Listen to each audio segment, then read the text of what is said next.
मी vitamin B12 ची कमतरता टाळू शकतो जर योग्य प्रमाणात व्हिटॅमिन B12 असलेलं अन्न आणि पेयांचं सेवन केलं तर. क्लिव्हलँड क्लिनिकच्या माहितीनुसार व्हिटॅमिन B12 मिळवण्याचे पर्याय म्हणजे प्राणीजन्य अन्नपदार्थांमध्ये रेड मीट, मासे, चिकन, अंडी, दूध आणि दुग्धजन्य पदार्थांमध्ये भरपूर व्हिटॅमिन B12 असतं.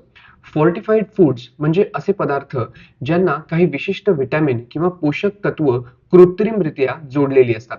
उदाहरणार्थ ब्रेकफास्टचे cereals, nutritional yeast, plant milk आणि काही प्रकारचे ब्रेड्स.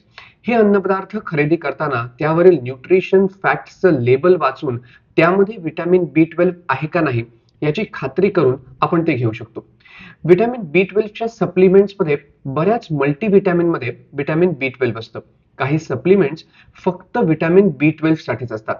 आपल्यासाठी योग्य सप्लिमेंट निवडण्यासाठी आपल्या डॉक्टरांचा किंवा फार्मसिस्टचा सल्ला घ्यावा. तर संशोधकांच्या माहितीनुसार पर्यावरणीय, आर्थिक आणि आरोग्य संबंधी कारणामुळे आहारात मांसाहारी पदार्थांचं प्रमाण आता हळूहळू कमी होत चाललंय. वनस्पती आधारित अन्नाने समृद्ध आहार आणि आरोग्य पर्यावरणासाठी फायदेशीर ठरू शकतो यात शंका नाही. पण दुसऱ्या बाजूला अशा आहारामुळे विशेषतः व्हिटॅमिन B12चं अपुरं सेवन होण्याची शक्यता निर्माण होते. संशोधकांच्या माहितीनुसार या परिस्थितीत मांसाहार हा एकमेव स्रोत न ठेवता शाश्वत व्हिटॅमिन B12च्या स्रोतांचा शोध घेणं गरजेचं आहे. ही आवश्यकता विशेषतः वयोवृद्ध व्यक्तीला लागू होते. तर हे लक्षात घेता नैसर्गिकरित्या जैवसक्रिय व्हिटॅमिन B12 असणारे प्लांट बेस्ड फूड सोर्स शोधणं हेही आवश्यक आहे. पर्यायी उपाय म्हणून आपण फोर्टिफाईड पदार्थांचा विचार करू शकतो.